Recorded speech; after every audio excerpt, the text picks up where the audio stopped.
السلام علیکم دوستوں اور ساتھیوں، آج کی ویڈیو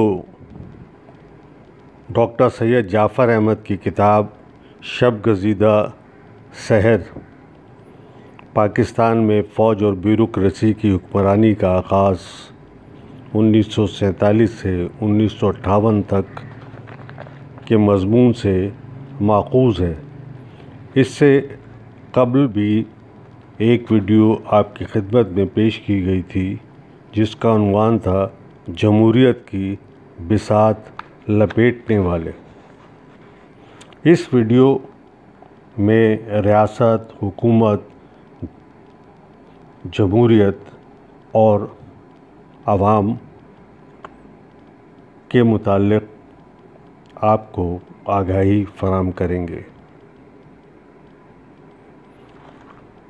ڈاکٹر سید جعفر احمد لکھتے ہیں کہ سوال یہ ہے کہ پاکستان میں سول ملٹری بیوروکریسی کی بالادستی جو کبھی مارشل لاء کی شکل میں ظاہر ہوئی اور کبھی اس نے سربراہ مملکت کے منصب میں فیصلہ کن اختیارات کا ارتکاز کا قالب اختیار کیا، کس طرح ہماری سیاسی زندگی کی ایک ایسی حقیقت بن گئی جس کو 50 سال سے ثبات حاصل ہے، جبکہ دوسری جانب جمہوری ادارے مٹی کے گھروندوں کی طرح بنتے اور ریت کی دیواروں کی طرح ڈھہ جاتے ہیں۔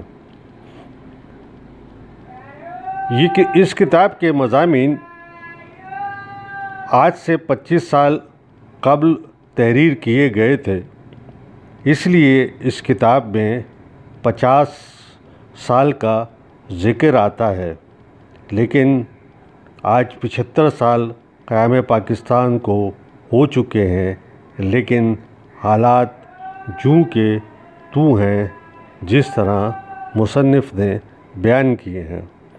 ملک کے تاریخی پس منظر، یہاں کے سماجی حقائق اور مخصوص سیاسی اور آئینی سوال کا جواب تلاش کرنے سے قبل ریاست، حکومت اور جمہوری نظام کے حوالے سے چند بنیادی حقائق کا ادراک ضروری ہے۔ ریاست ایک ایسا وسیع ادارہ ہے جو معاشرے میں نظم کے قیام، معاشرے کے مختلف انواع و مفادات کی تشفی، اس کے تضادات کو ممکن حد تک حل کرنے اور اس میں شامل افراد کی انفرادی اور اجتماعی نشو و نما کے لیے وجود میں آتی ہے۔ ریاست ایک مستقل حقیقت کے طور پر کام کرتی ہے جس پر اس کے دائرے میں وقوع پذیر ہونے والی حکومتی اور سیاسی تبدیلیاں کوئی بنیادی اثر مرتب نہیں کرتی۔ ریاست کی شناخت دو حوالوں سے کی جا سکتی ہے۔ اول، اس کا فلسفہ اقتصادیات، اس کی سماجی و طبقاتی جڑیں، اس کا تصور عدل اور خیر و شر کے معیار وغیرہ۔ ریاست کے یہ تصورات اس کی پالیسیوں میں ظاہر ہوتے ہیں اور اقتدار میں آنے والی سیاسی حکومتیں ریاست کے بنیادی تصورات کے دائرے میں رہتے ہوئے اپنے انداز میں بہتر سے بہتر نتائج فراہم کرنے کی کوشش کرتی ہیں۔ ریاست کی دوسری شناخت اس کے اداروں کے حوالے سے ہوتی ہے۔ ان اداروں میں بعض غیر سیاسی اور مستقل ادارے ہوتے ہیں، جیسے فوج، عدلیہ، غیر منتخب انتظامیہ یا بیوروکریسی۔ یہ ادارے ان معنوں میں مستقل قرار دیے جاتے ہیں کہ ان میں کام کرنے والے ایک متعین مدت ملازمت کے حامل ہوتے ہیں اور ان کی ملازمت سیاسی حکومتوں کے اقتدار میں آنے یا جانے سے متاثر نہیں ہوتی۔ یہ ادارے ریاستی ڈھانچے کی حیثیت رکھتے ہیں۔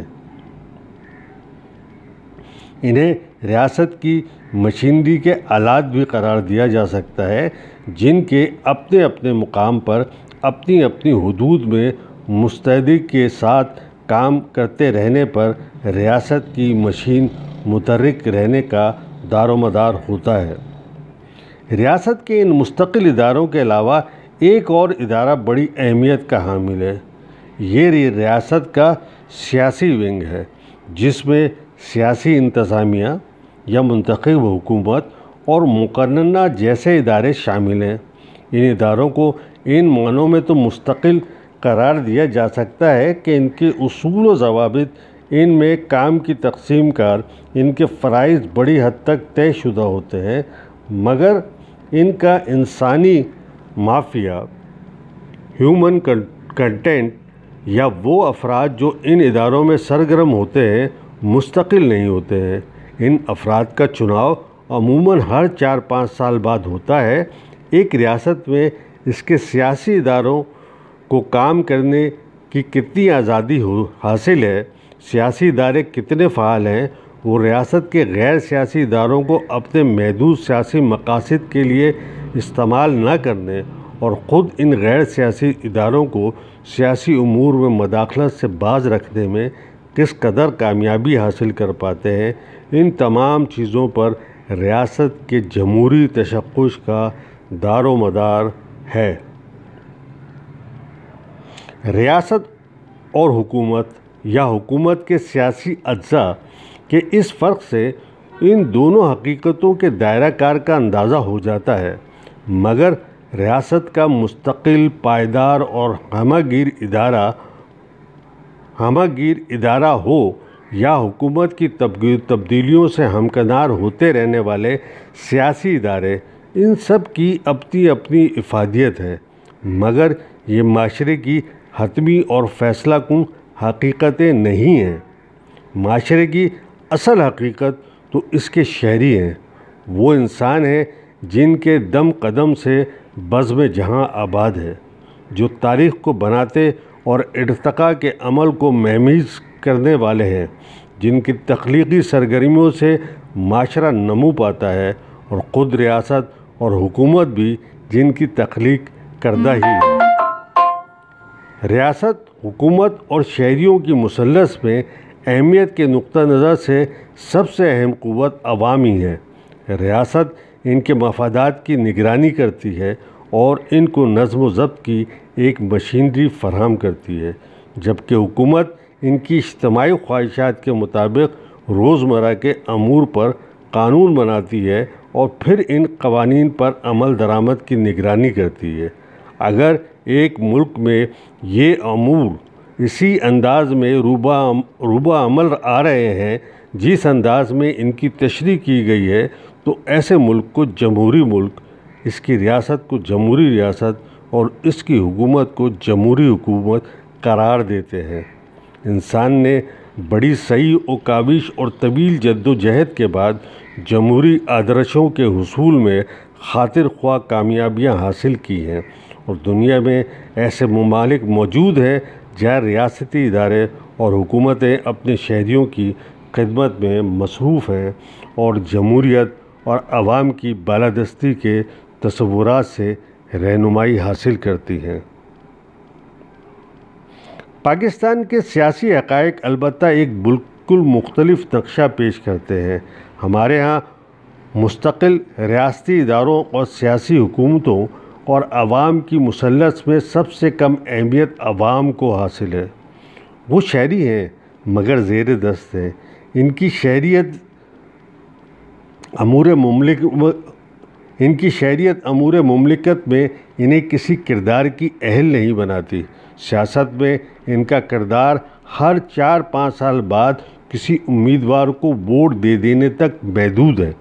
انتخابات کے قوانین انہیں اس بات کے لائق بھی نہیں رہنے دیتے کہ وہ ہمت کر کے خود امیدوار بن جائے۔ ان کی مختاری یہ ہے کہ وہ پرچی ڈال سکتے ہیں، ان کی مجبوری یہ ہے کہ اس کے بعد وہ کچھ نہیں کر سکتے۔ ان کے ووٹ سے برسر اقتدار آنے والی حکومتیں ان کی پہنچ سے باہر ہوتی ہیں، اور ریاست کے مستقل اداروں تک تو اپنے مسئلوں، خیالوں اور آرزوؤں کو پہنچانے کا وہ تصور بھی نہیں کر سکتے۔ اہمیت کے نقطۂ نظر سے عوام کے مقابلے میں کہیں زیادہ بلند تر، مگر ریاستی مستقل اداروں کے مقابلے میں کہیں فروتر مقام سیاسی حکومتوں کو حاصل ہوتا ہے۔ ان حکومتوں میں جگہ پانے والے اپنے مسائل، سماجی مقام اور طبقاتی بالادستی کے سارے انتخابات ضرور جیت دیتے ہیں، انہیں عوامی مینڈیٹ کا اعزاز بھی حاصل ہو جاتا ہے، مگر ریاستی اقتدار پر قابض اداروں کے آگے ان کی حیثیت محض کل پرزوں کی ہوتی ہے۔ ان حکومتوں کی بقا کا دار و مدار اس بات پر ہے کہ ریاست کی مشینری کب تک ان کو برداشت کرتی ہے یا کب تک ان کی ضرورت کو محسوس کرتی ہے۔ پارلیمانی نظام اصولی طور پر ان حکومتوں کو بااختیار بنا سکتا ہے، مگر اقتدار میں آنے کے بعد ان کو معلوم ہوتا ہے کہ عملاً فیصلہ کن اختیارات ریاست کے غیر سیاسی اداروں کے تصرف میں ہیں، جن کو یہ ادارے کبھی کسی گورنر جنرل کے ذریعے، کبھی صدر مملکت کے ذریعے استعمال کرتے ہیں۔ 1973 اور 1977 کے درمیانی 4 سالہ عرصے کے علاوہ پاکستان میں جب کبھی بھی پارلیمانی نظام کو کام کرنے کا موقع دیا گیا تو اختیارات کے ایک بڑے حصے کو سربراہ مملکت کے لیے مختص کر لینے کے بعد ہی ایسا ہی کیا گیا۔ چنانچہ ہر مرتبہ سربراہ مملکت اور سربراہ حکومت کے درمیان تصادم ہوا اور کم و بیش ہر تصادم سیاسی حکومت کے خاتمے پر منتج ہوا۔ سیاسی اہمیت اور منزلت کے نقطۂ نظر سے ہمارے یہاں سب سے بلند مقام ریاست کی مشینری کی مثلث اور غیر سیاسی اداروں کو حاصل رہا ہے۔ گویا جمہوری مملکتوں میں جن اداروں کا منصب عوام کی خدمت اور عوام کی منتخب کردہ حکومت کی بنائی ہوئی پالیسیوں کو روبہ عمل لانا ہوتا ہے، پاکستان میں ان اداروں نے عوام کی تقدیر طے کرنے، ملک کی پالیسیاں واضح کرنے اور سیاسی حکومتوں کے ذریعے ان پالیسیوں پر عمل درآمد کرانے کو اپنا منصب قرار دے رکھا ہے۔ گزشتہ 50 برسوں میں اس مشینری کی وسعت اور طاقت پہلے کے مقابلے میں کہیں زیادہ اضافہ ہو چکا ہے۔ پاکستانی عوام ہماری منتخب حکومتوں اور ریاستی مشینری کی مثلث کا یہ تضاد 50 سال سے جاری ہے۔ اس تضاد نے کشمکش کی کئی شکلوں کو جنم دیا اور بحرانوں کی ان گنت فصلیں بوئی۔ بالخصوص منتخب حکومتوں اور ریاستی مشینری کے درمیان ٹکراؤ نے ایک ایسے سیاسی عدم استحکام کو جنم دیا جو اب ایک معمول ہے، ایک مستقل حقیقت بن چکا ہے۔ اس تمام صورتحال نے عوام کو ایک شدید مشکل اور اضطراب انگیز پوزیشن میں لا کھڑا کیا ہے۔ وہ حکومتوں کو منتخب کرتے ہیں، ان سے توقعات باندھتے ہیں، پھر حکومتوں کی ناقص کارکردگی پر مایوس ہوتے ہیں۔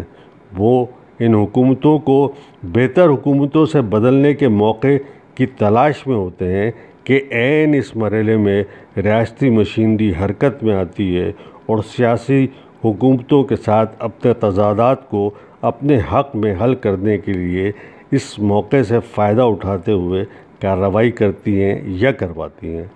عوام کی دلجوئی کے لیے چند اقدامات کیے جاتے ہیں، پھر اثر نو انتخابات کا ڈول ڈالا جاتا ہے، پھر نئی حکومتیں بنتی ہیں اور پھر ان کو بھی ان کی مدت سے پہلے رخصت کر دیا جاتا ہے۔ یہ المیہ اتنی مرتبہ دہرایا گیا ہے کہ یہ اب ایک تربیہ بن گیا ہے۔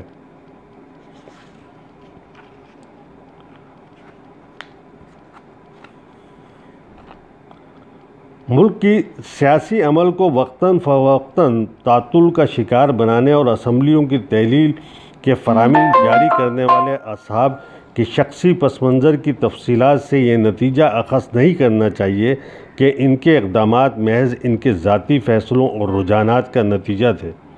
ایسا نہیں ہے، بلکہ ان اقدامات کے پیچھے اصل قوت محرکہ ہماری اسٹیبلشمنٹ یا مقتدرہ تھی، جو بنیادی طور پر ہماری سیاست کے دو مضبوط ترین اداروں یعنی فوج اور بیوروکریسی پر مشتمل رہی ہے۔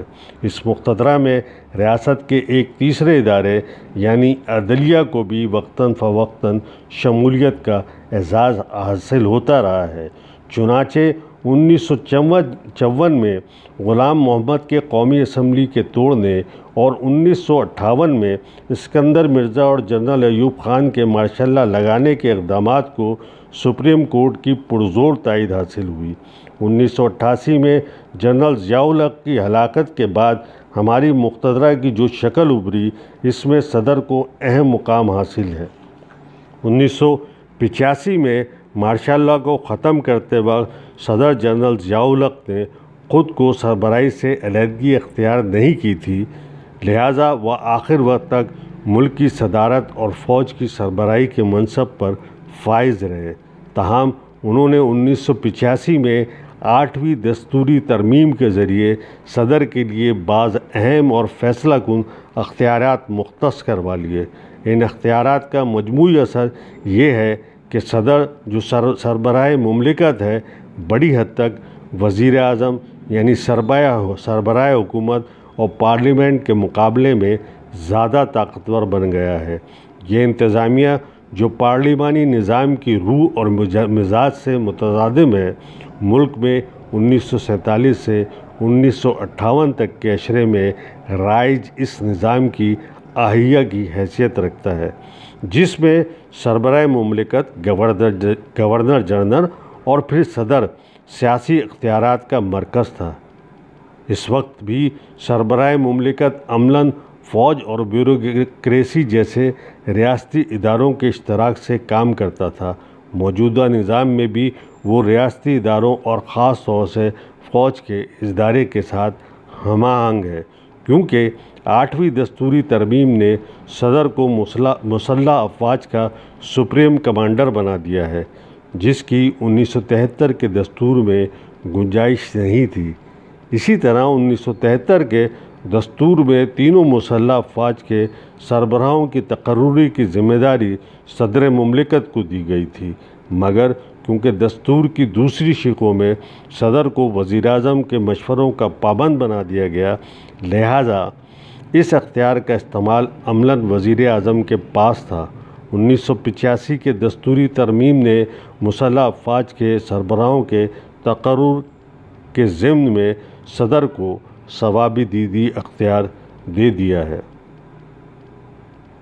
دوستوں اور ساتھیوں، آپ سے گزارش ہے کہ ہمارے یوٹیوب چینل احساس انفو کو سبسکرائب کیجئے، شیئر کیجئے اور کمنٹس کیجئے تاکہ ہماری حوصلہ افزائی ہو، اور ہمارے ٹک ٹاک چینل احساس انفو کو فالو کیجئے، شیئر کیجئے، کمنٹس کیجئے۔ بہت بہت شکریہ۔